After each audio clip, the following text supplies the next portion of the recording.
छोड़ दो उसे। माँ जी को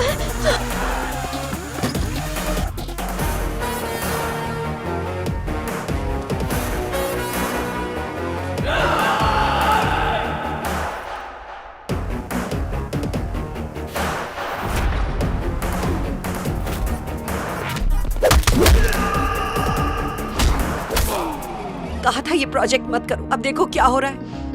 जरा देखिए तो सही माँ, वो कैसे सबके छक्के छुड़ा रहा है।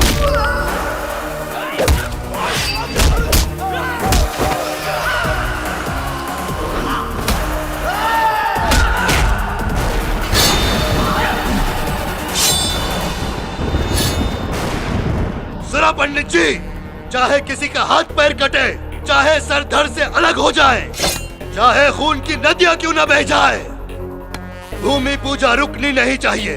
मंत्र पढ़ना शुरू करो।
क्या हुआ?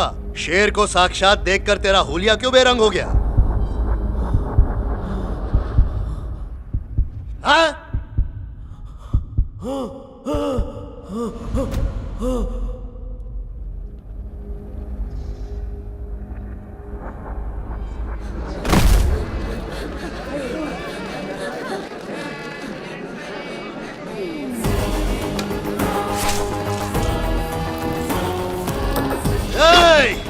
आ जाओ, सबको एक साथ काटूंगा।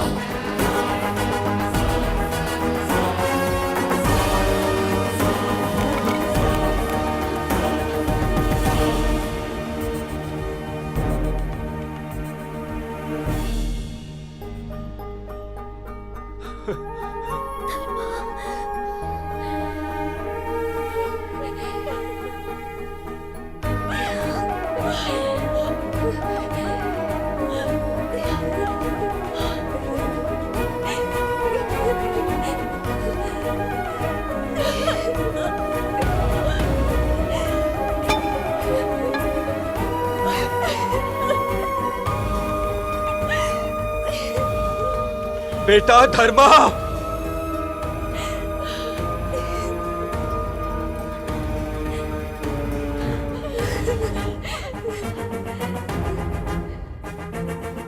क्या कहा? धर्मा? कौन है ये धर्मा?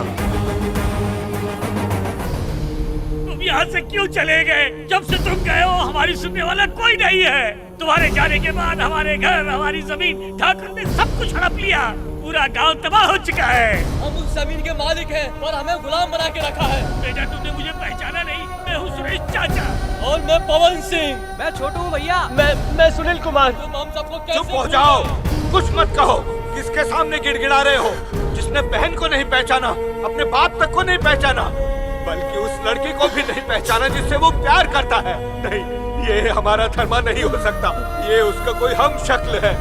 जब वो नहीं रहा तो यहाँ कैसे आ सकता है?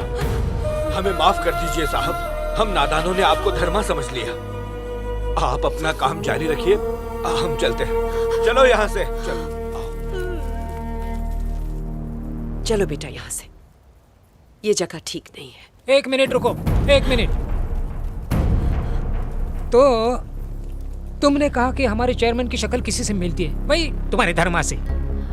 उसको किसने मारा बताओ? मैंने कहा मेरा बेटा नहीं रहा। मैंने ये कभी नहीं कहा कि उसे किसी ने मारा है। ए, तू अपना मुंह बंद नहीं रख सकता? अरे वो हमें अगर पता चल जाए कि धर्मा को किसने मारा है तो हम उससे दूर रहेंगे ना, इसलिए पूछा। किसी में इतनी हिम्मत नहीं कि मेरे बेटे को मार सके। वो सिर्फ मेरा बेटा नहीं, इस पूरे गांव का बेटा है और हमारा रखवाला भी है। वो इस गांव के लिए फरिश्ता था, हम सबका रक्षक।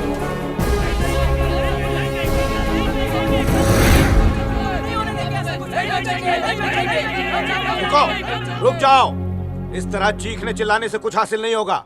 ये हमारी मेहनत का अनाज है, इसे कम दामों में नहीं बेचेंगे हम। तुम्हें हमारी कीमत देनी है तो दो, वरना यहाँ से निकलो। मैं चुप उठे, यहाँ का यही कानून है। अगर बेचना है तो बेचो, वरना जाओ यहाँ से। क्या किस दाम पर बिकेगा वो सब का सब यहाँ मालिक तय करेंगे। तू नहीं बुढ़े, और आंखें नीचे कर, वरना आंखें नोच कर कौवों को खिला दूंगा। मर गए मारने वाले, धमकी मत देना।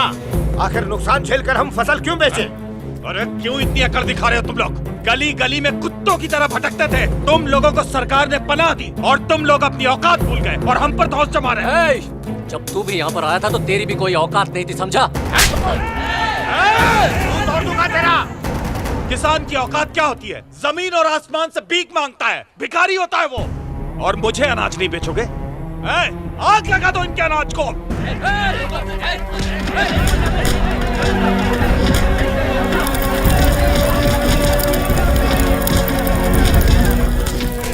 किसको बुला रहा है? आग बुझाने वाले को? नहीं, ज्वालामुखी को बुला रहा हूँ। ओह, कौन है वो चिंगारी? मेरा भाई। तुझे आग से खेलना पसंद है ना? ज्वालामुखी के साथ खेल के बता। मुझे धमकी दे रहा है? अभी बताता हूं तुझे। मारो सबको, आग लगा दो। इनके अनाज का एक एक दाना फूंक दो।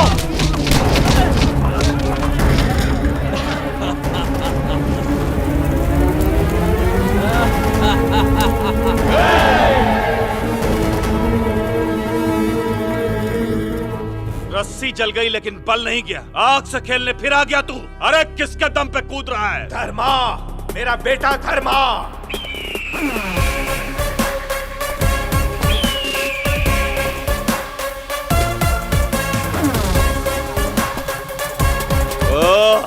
खाकी वर्दी। मैं इधर ड्यूटी नहीं, ऑफलाइन ड्यूटी करने आया है।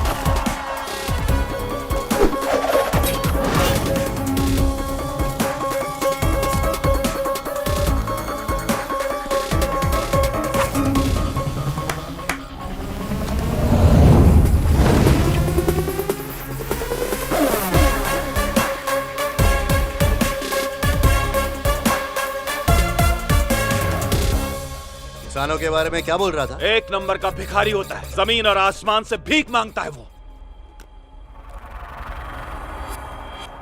अरे ये लाल पानी कहां से आ गया? इसकी वजह वो है भाई। हाँ? कब हुआ ये? जमीन और आसमान से भीख मांगता है।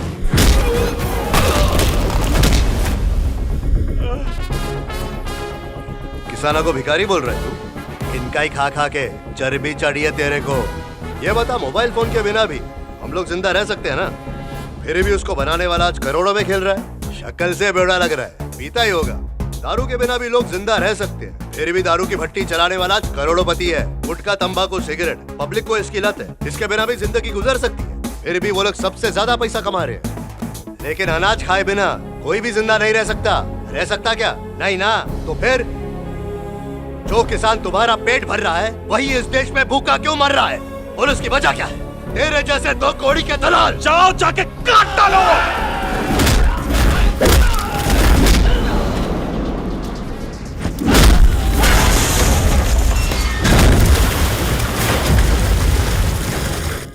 भाई, किसानों के बारे में तू जानता ही क्या है? वो हमारे इस भारत देश की रीढ़ की हड्डी है। किसान अपनी मेहनत से बंजर जमीन को उपजाऊ बनाता है, अपना पसीना बहाकर अनाज उगाता है। आज तेरे बाजुओं में जो बल है अनाज की बदौलत, वो भी किसान की देन है। जो तुझे खाने को दे रहा है उन्हीं पर भौंक रहा है।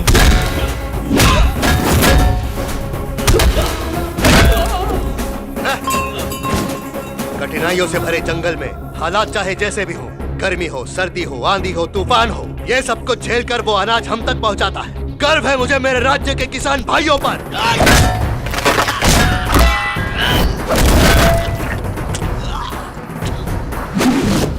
कंधों पर हल उठाकर, कांटों भरे जंगलों से गुजरकर, जंगली जानवरों से बिना डरे, सांपों की छत्र छाया में दिन गुजारकर, जहरीले बिच्छुओं के डंक सहते हुए, अपने प्राणों को दांव पर लगाकर, न दिन देखा न रात देखी, मेहनत करते गए। किस लिए? तुम्हारी जमीनों को उपजाऊ बनाने के लिए। और बदले में तुम उन्हें सिर्फ सुन देते हो।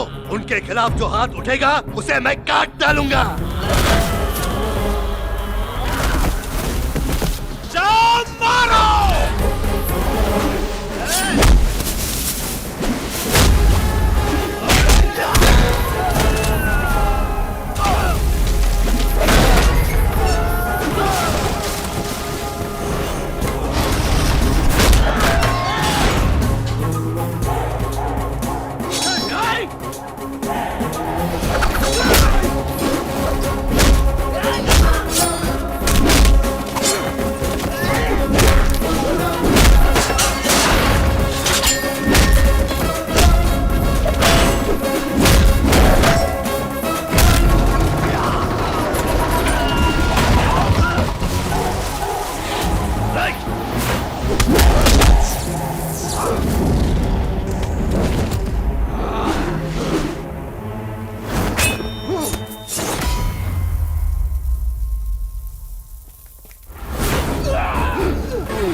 यही अनाज खाकर तेरे बाजुओं में ताकत आई है, तो जरा सोच जिसने इसे उगाया उसके बाजुओं में कितना बल होगा। देखना चाहेगा?